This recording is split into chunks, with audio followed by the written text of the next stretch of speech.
Hi girls and boys, today we're going to use our painting skills that we learned last week in order to paint a spider web. So let us get started here. So what you're going to need for this project is a piece of paper, okay, a crayon of color of your choice, but I chose black, a pencil, paintbrush, watercolor paints, and of course your cup of water. So let's get started. You may want to also have a ruler because I find it's easier to use a ruler. So I'm always going to start with pencil in case I make any mistakes. So I'm going to find a spot where it's going to be the center of my spider web. So I think I'm going to put my spider web over here on the side.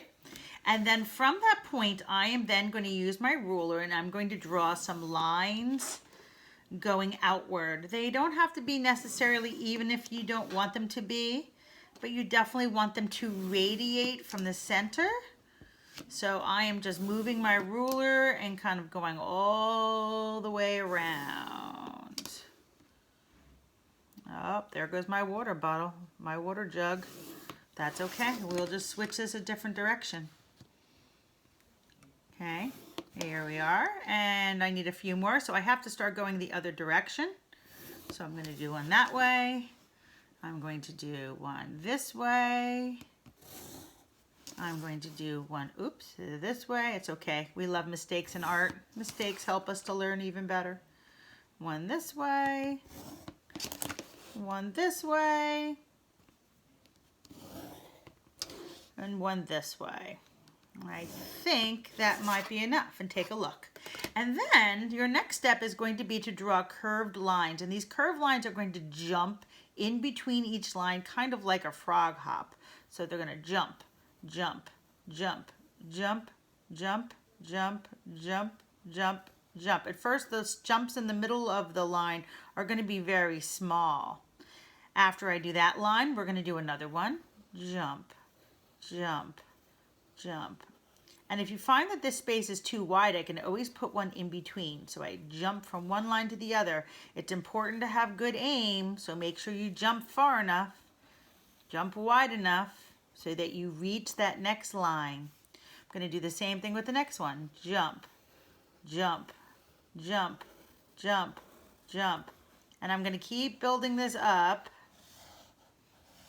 And you can do this along with me. And you can always pause the video whenever you would like to have some independent time in order to catch up with the steps if I'm going a little too quickly. And again, we don't worry about mistakes. I like to kind of make believe that things fell off the paper, so I'm going to let that happen. Now eventually, because I put my center of my spider web to the side,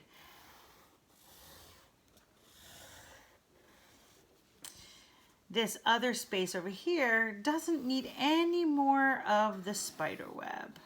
I only need to include it on this end. So here are the rest of my spider web. There we go.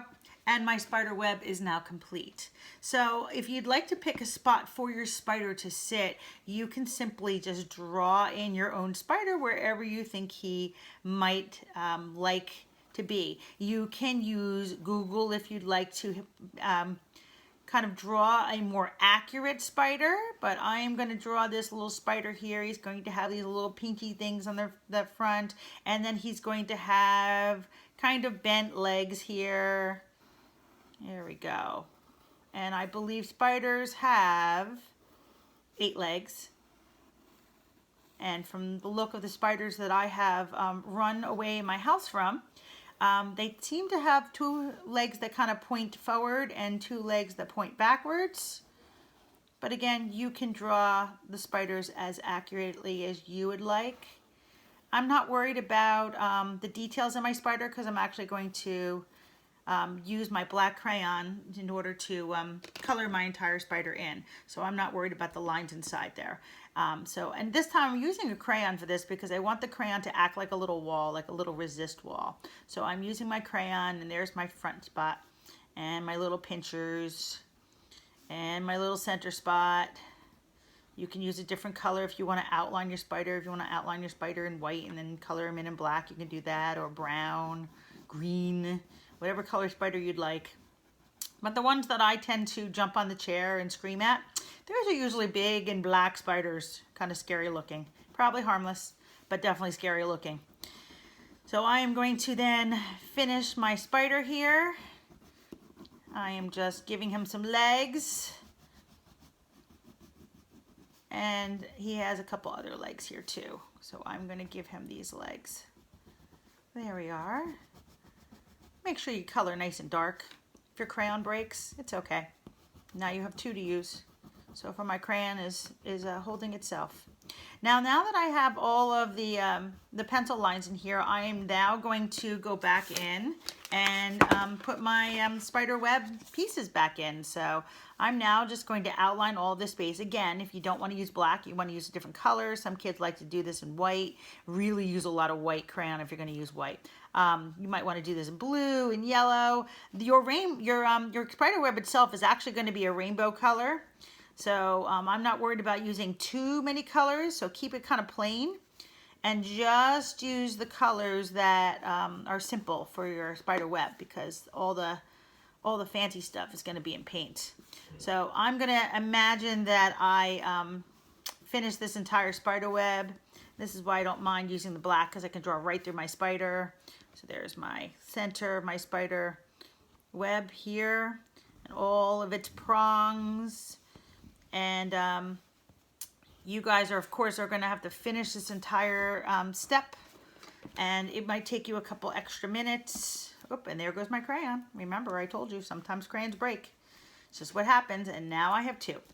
So, and honestly, they're easier to press harder when you have a shorter crayon than it is when you have a larger crayon, because now I don't have to worry about it breaking as easily. And that's okay. So I am just filling all of these lines in. I'm just tracing over these lines with some pressure on my crayon. I'm going to get to the other side in a little bit. You can look at the picture example that I left up for you, that you can see what a finished example of the spider web looks like. But this is a pretty easy project, and it's a nice way to practice some of our painting skills that we learned about before. Oh, I told you I wasn't going to finish, and it looks like I am going to finish because I am going a little quicker now. There we are. And now it's time to paint. 1, 2, and 3. So there we are. Now I'm ready to paint my spider web. Okay, don't forget your name has to be on the back, just in case you forgot that step. Okay, so here is my spider web, and now I'm ready to paint. Now when I paint, I'm actually on purpose not going to use any black or brown. I'm only going to use the colored paints. And just like we learned in art, you need to use your good painting skills, holding your paintbrush behind the ferrule, okay, wetting your watercolor paints, the ones that you want to use, making a little soup. Okay, and then what I like to do is when I pick a color that I'm going to use, whether it's one I made or one that's right out of the palette, I don't just use it in one spot. I want to use it in several spots. So I can paint this area right here yellow. Okay, but then I'm going to skip around and pick probably about 5 or 6 more spaces, maybe more. And I can come back and use yellow again later, but it's just easier if I paint a lot of yellow spots right now. And that way I'll have good color balance, because I'm going to spread out my yellows and say, oh, I think I need one right over here. Very important that you don't paint the same color next to each other. You want to kind of keep them far away from each other. So on different levels of that spider web would be nice. Okay, so maybe in the small center, maybe farther out by the edge. Okay, so that you can spread out those colors. So I did 1, 2, 3, 4, 5, 6, 7. Maybe I'll do another one over here on this edge. I did 8 of them because I have a lot of pieces of my spider web. I'm going to wash my brush off. I'm going to choose a different color. And I'm going to pick some more spots. The crayon should hold those colors in. I'm going to actually paint behind my spider a little bit so that this space right here has this purple space, so it's going to look like I'm really jumping around, but really I'm only painting in one little spot here. Get a little paint here. There we go. For this fuchsia type purple, and then I'm going to skip around, and again I'm going to paint other areas. Sometimes I'll paint areas that are nearby the color I just painted. Just be very careful that you don't mix the paints while they're still wet. And other times they will be far away from other spaces that I painted. So here we go. I'm going to paint that space and that space. And we'll keep painting and painting until I have my entire spider web completely painted in. Good painting skills. Make sure you protected your surface before you started painting. Time to switch colors, I think. All right, I'm going to put some blue in there. Oh, this is a lovely blue. Remember, you're painting like you're petting a kitten, so you're stroking the paint on there gently with that nice soft paintbrush. Here we go, and we're going to paint there. And I'm going to skip around and maybe I'll paint over here. Remember, the reason why this piece is dark is because there was more pigment and less water when I just took the paint out of my palette. And that happens, and you can have various tints and shades of each color. We went over how to get tints and shades out of your paint. And if you forgot, you can always go back and watch that video or look at examples on YouTube until you understand how to make those things happen. So I think I know another blue right here, and maybe another little blue right here. Yep, I think I'm going to make that a little wider blue. Let's put a little blue over here in the very corner.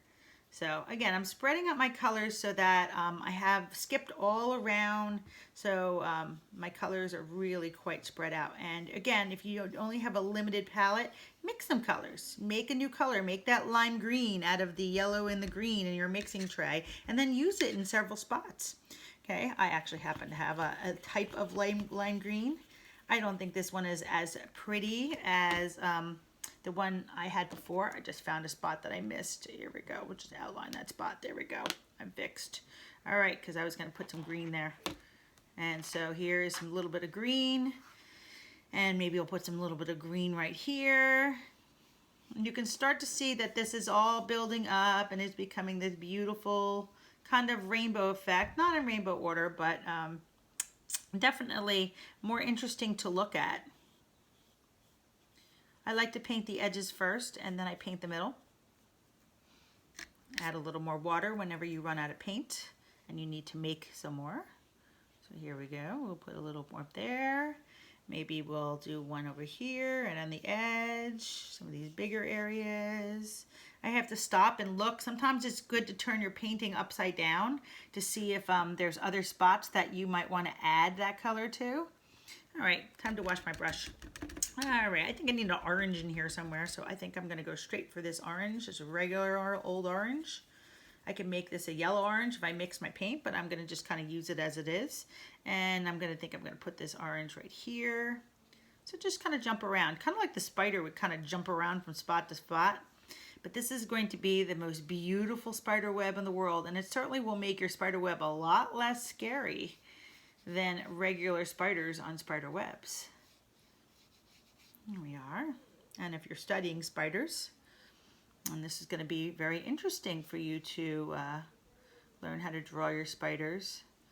We're not going to draw any captured things in your spider web. Yes, I know. Spiders do capture other bugs and things, and then they save them for dinner later, but that's not this type of project. We are keeping it pretty here. We're keeping it beautiful.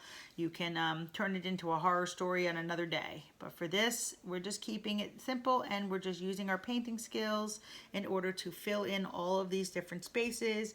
And we're remembering some of those brand new colors we learned how to use and how to make, maybe some that we invented that have never existed before, and maybe others that are straight out of your palette.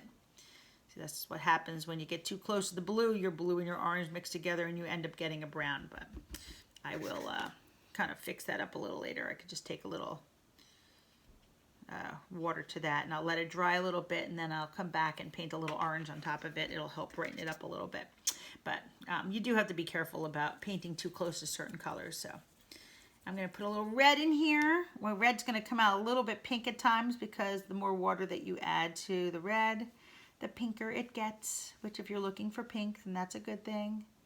If you happen to have a white in your set, you can mix and make your own pink or make your own peach using orange and white to make peach. Or you can make that wonderful mint color. That's my favorite color, ice cream. Mint chocolate chip ice cream. Oh, yummy. And you can do that by mixing green and white together and you'll get that mint color.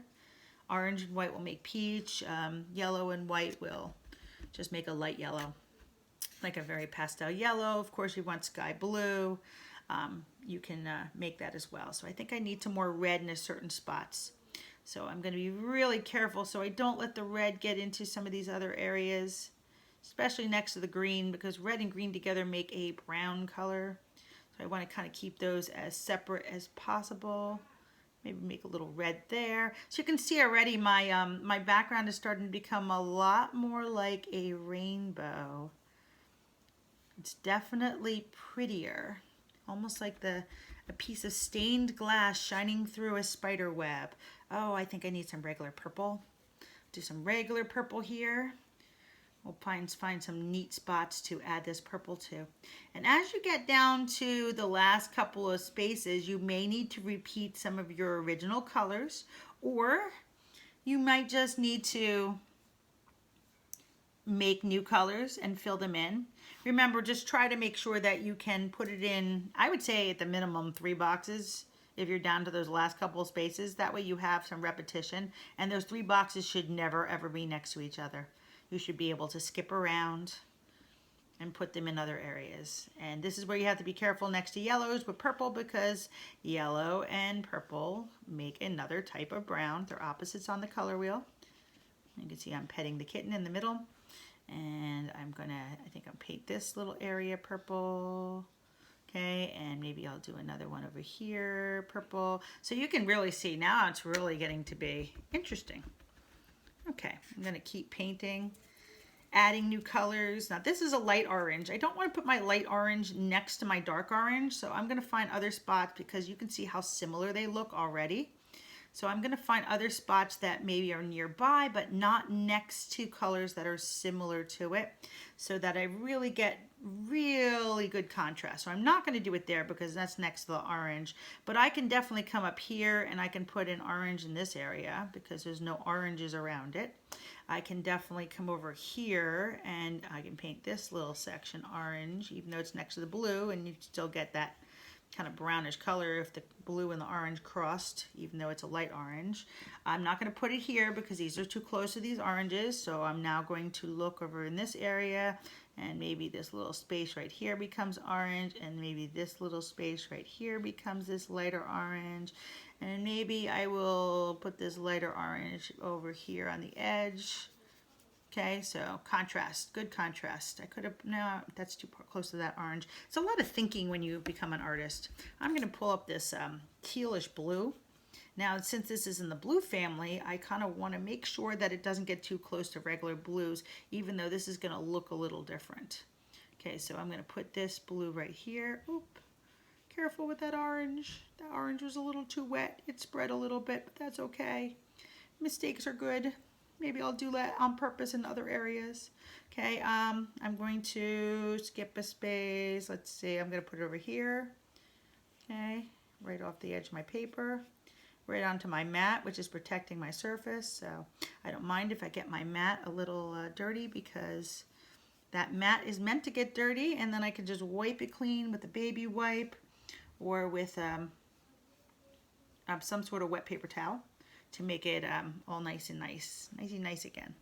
Again, not using black, not using brown, not using straight white at all. Maybe I will try this, I'm gonna try this red orange here. Now this is close to the red family, so just like I did with the other things, I'm gonna try to keep it away from the other colors that look similar to it. So there it is. So you can see it looks a lot like red, but it's actually a red-orange, but I'm going to keep it away from the reds regardless so that it is different. So there is that color. So now I'm coming down to the last couple of colors, and I'm going to have to be more creative. I'm going to have to think outside the box a little more. I might have to invent new colors. I'm not worried about my spider web getting covered over. I can always go back over it with black crayon later. Okay. But I am worried about painting carefully, trying to get those edges in there, using the tip of my brush to get into corners, pulling the paint across curved areas or straight lines, and then brushing the middle like you're brushing a kitten. Okay, again, go slow. This is probably going to take you a little while to do. You're definitely not going to finish it right away, so, but just take your time and have some fun with it and relax. Enjoy this time to paint your spider webs, because they're going to look great once they're done. All right, I have this other purple. I don't think I use this other type of purple. It's a different kind of purple, but I'm not going to put it next to any of the other purples that I used already. It's like a deeper purple. So there it is right there. So we'll put that there. Let's see where else I can fit that purple. That is not going to be near a purple. So I'll put that purple here. I think I need to put this purple over here somewhere. And we'll put that there. So there's 3. Let's see if there's, I can probably put the purple right here. And it won't go there, so I'm going to skip around. All right, I'm down to my last couple of colors, and then my project is almost done until it dries, and I can fix up my spider a little bit. So I've kind of run out of colors. Ooh, let me just do a regular green. I haven't touched regular green yet.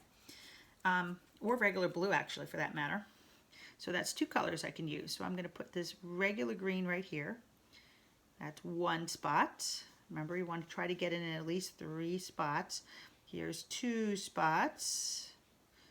All right, here is 3 spots. These are little. I'm trying to use the tip, or I probably would use a smaller paintbrush. I could fit it in 4 spots. Okay. And I think I can put it over here in 5 spots. There's green over here too. How many spots do I have left? 1. Oh, I have a little tiny one, so I can put a little one in there. 1, 2, 3, 4, 5. I have 1 little tiny one in the middle, so let's find another color. Maybe I'll just go straight blue. Maybe I'll just do straight blue. I can't do straight blue everywhere, but I can do straight blue here. And we'll do it here. And maybe I will have to make a new color. Something bright and cheery, so something with yellow in it. So maybe I'm going to take yellow and I'm going to put it in my mixing tray over here so you can see. And maybe I'm going to take and put a little orange in there. And I'm going to make my own type of color here that's different. And let's just use that right here. It's a lighter. This is pretty close to that orange, but I think it's going to work. Okay, I'm going to let it dry now. I can always go back and fix up any spots where the color kind of went into other areas. I just use a wet brush and I kind of dab at the lighter color just to wash it up a little bit. And then in that case, I think I used a red over there, or now I'm going to use a red because I want that color to be a little more pure. And my orange that I messed up before because the other colors went into it, because it was very fast in my crayon. I really should have taken more time with my crayon, but that's okay. We live and we learn. So I'm going to put some orange in here, some straight orange in here. That should help fix some of that mistake and make it look nice and bright and cheery again. Okay, I have some leakage over here. I'll take that away right there. And once that dries, I can put another color in that space if I want. And again, my spider himself, I can just use a wet brush and draw back his legs in. That'll take the paint right off of the crayon. But if not, I can wait until it dries and I can put more crayon on there. Happy painting, everybody. I can't wait to see your beautiful and not so scary spider webs. Bye.